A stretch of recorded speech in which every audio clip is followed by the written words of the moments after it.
Hello दोस्तों, welcome to study coach 91 और आप सभी का बहुत बहुत स्वागत है मेरे इस यूट्यूब चैनल में। दोस्तों, ये जो वीडियो है वो एनर्जी कंजर्वेशन सब्जेक्ट के लिए है, जो कि बीटी यूपी या यूपी पॉलिटेक्निक के 4th सेमेस्टर का कॉमन सब्जेक्ट है, यानी कि लगभग सभी ब्रांचों में ये है। तो दोस्तों, इसका जो है पार्ट सेकेंड वीडियो है फर्स्ट चैप्टर का नाम है बेसिक्स ऑफ एनर्जी, जिसका पार्ट सेकेंड वीडियो, अगर पार्ट फर्स्ट वीडियो अगर आप नहीं देखें तो डिस्क्रिप्शन में लिंक दिया है, आप जा कर के देख सकते हैं। दोस्तों, मैं बता दूं, एक बार वीडियो में ये बना चुका हूं, ठीक है, और उसमें पता नहीं क्यों आवाज़ नहीं आ रही, आवाज़ ही नहीं आई। बनाने के बाद चेक किया, ठीक है, तो फिलहाल ये मैं दोबारा कर रहा हूँ। ये सब आप देख सकते हैं, पहले से मतलब गोदा है, ठीक है, थोड़ा बहुत। तो ये सब मैं दोबारा से फिर से बना रहा हूँ ये वीडियो, ठीक है। तो इसमें हम आज देखेंगे, आज का टॉपिक है ग्लोबल एनर्जी सिनेरियो, यानी कि विश्व में ऊर्जा का भविष्य क्या है, इसके बारे में देखेंगे। तो सबसे पहले हम देखते हैं कोयला के बारे में, ठीक है। तो कोयला जीवाश्म ईंधन का एक रूप है, ठीक है, जो वनस्पति के कारण बनता है। इसको बनाने में हजारों वर्ष लग जाता है। कोयला जो है एक जीवाश्म ईंधन का रूप है, ठीक है।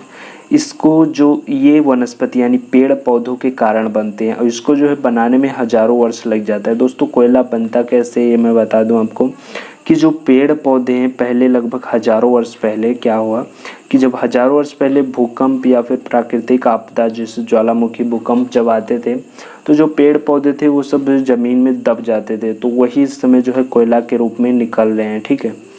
दोस्तों, ग्राफ आप देख सकते हैं ऊपर जो है ग्राफ पर, एक ग्राफ के आधार पर आप कह सकते हैं कि कोयला 6.9 इंटू 10⁶ से लेकर के 11.8 इंटू 10⁶ मेट्रिक टन है, ठीक है।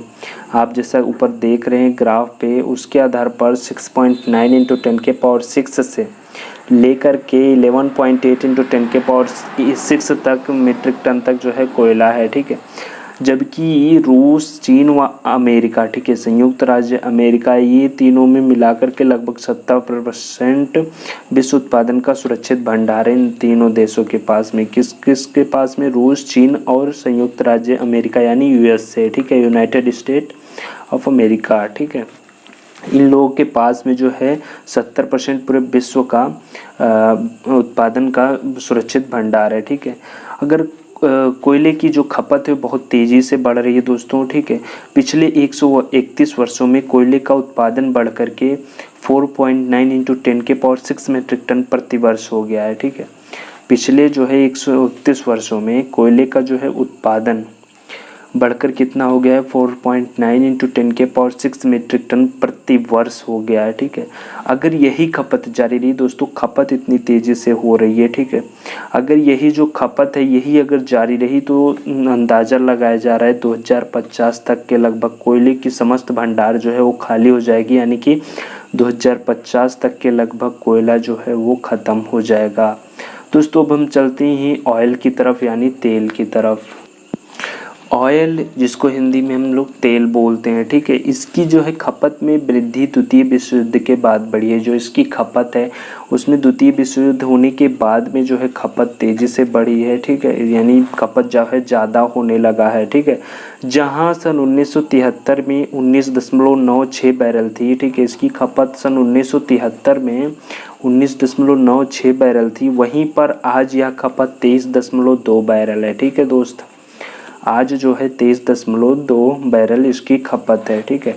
इससे यह लगता है कि यदि पेट्रोलियम तेल की यही खपत रही तो सन 2025 के लगभग समस्त भंडार रिक्त हो जाएंगे, ठीक है दोस्तों। बहुत ही जल्दी अगर यही पेट्रोलियम तेल की जो है खपत अगर जारी रही तो अंदाज़ा लगाया जा रहा है कि सन 2025 तक के लगभग समस्त भंडार रिक्त हो जाएंगे, यानी कि जो है जितना भी स्टोर पेट्रोल या डीजल वगैरह तेल हैं, पेट्रोलियम जो है तेल हैं, वो ख़त्म हो जाएंगे। कच्चे तेल के उत्पादन वक्र से लगता है, आप लोग दोस्तों स्क्रीन पर देख सकते हैं इसकी उत्पादन वक्र, यानी कि जो है ग्राफ, इससे लगता है कि तेल की खपत लगभग 7% से ज़्यादा बढ़ रही है, ठीक है। जो है आप ग्राफ में देख लीजिए, आप पुश करके ग्राफ को अच्छे से समझ सकते हैं, ठीक है। इससे क्या लगता है कि 7% से ज़्यादा जो है बढ़ रही है इसकी खपत, जो है पेट्रोलियम तेल की खपत, ठीक है। अब चलते हैं हम लोग गैस, नेचुरल गैस की तरफ, जिसको कि हिंदी में प्राकृतिक गैस कहते हैं, ठीक है। तो प्राकृतिक गैस कई प्रकार के हाइड्रोकार्बन का मिश्रण होता है। आप लोग हाइड्रोकार्बन पढ़े होंगे, ठीक है, हाइड्रोजन और कार्बन के समूह, ठीक है, हाइड्रोकार्बन कहलाते हैं। प्राकृतिक गैस के कई प्रकार के हाइड्रोकार्बन का मिश्रण होता है। इसके अतिरिक्त जो है इसमें अकार्बनिक यौगिक की अल्प मात्रा होती है। हाइड्रोकार्बन के साथ साथ में थोड़ा मात्रा इसमें अकार्बनिक यौगिकों का भी होता है। किसमें? प्राकृतिक गैस में, यानी नेचुरल गैस में, ठीक है। ये भी जैसे कोयला प्राप्त होता है वैसे ये भी दोस्तों प्राप्त होते हैं, ठीक है। ये भी जो है ज़मीन के अंदर जो सड़ जाते हैं, जो भी मतलब हमारे पेड़ पौधे या फिर प्राकृतिक जीव जंतु जो भी रहते हैं, ठीक है, जो दब करके सड़ जाते हैं, उसी से जो है ये गैस प्राप्त होती है, प्राकृतिक गैस, ठीक है।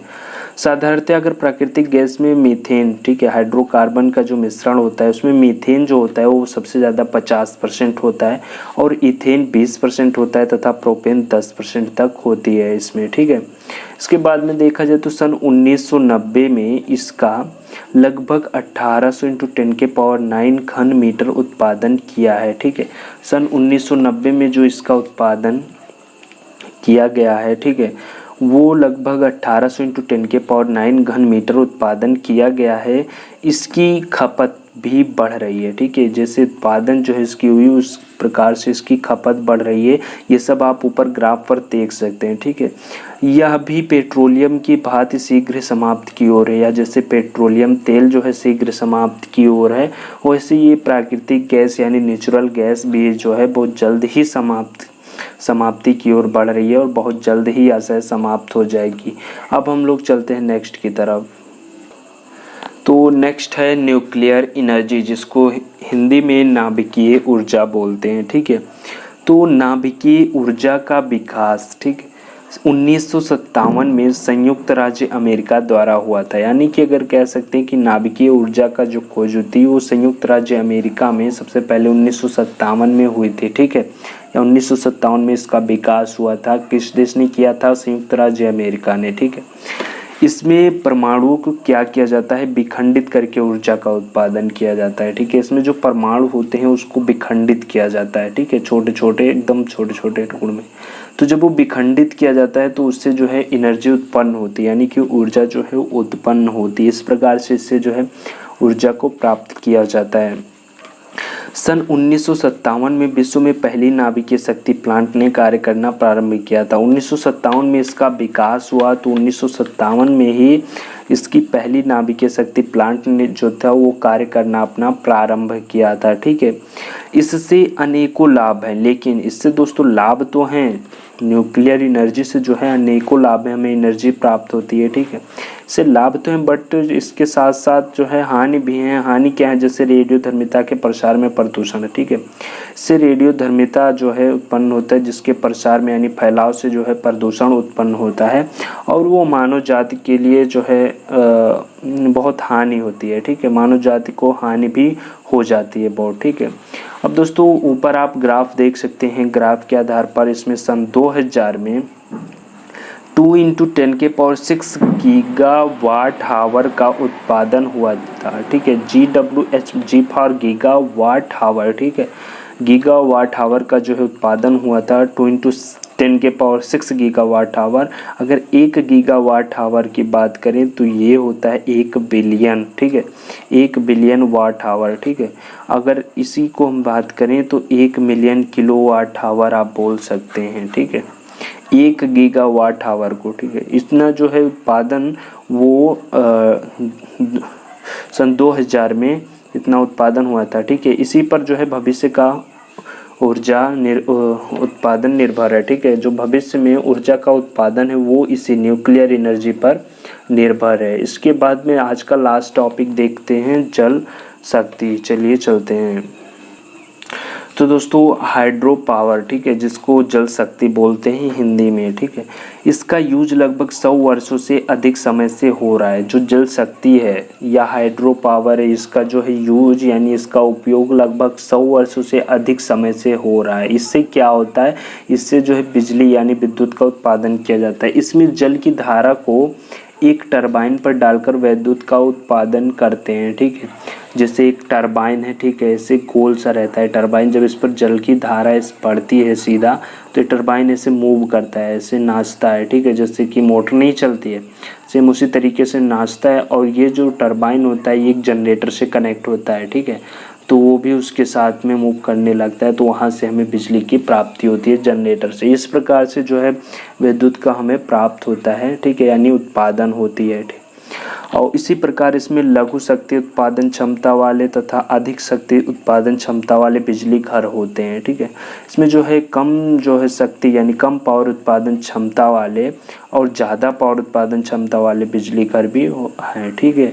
तो दोस्तों ये थी हमारी जल शक्ति, ठीक है। आशा करता हूँ आप सभी को पसंद आया होगा और लगभग सभी टॉपिक समझ में आया होगा। अगर ना समझ में आए तो प्लीज़ डिसलाइक कर दीजिएगा और कमेंट बॉक्स में बता दीजिएगा कि कहाँ नहीं समझ में आया है, ठीक है। अगर समझ में आए तो लाइक ज़रूर कर दीजिएगा। और दोस्तों अगर वीडियो अच्छा लगा हो, ठीक है, तो एक अच्छा सा कमेंट कर दीजिएगा। और चैनल पर अगर सब्सक्राइब नहीं किए हैं तो प्लीज़ सब्सक्राइब कर लीजिएगा ऐसे वीडियोस पाने के लिए, ठीक है। मिलेंगे अब हम नेक्स्ट वीडियो में नेक्स्ट पार्ट में, तब तक के लिए बाय, टेक केयर।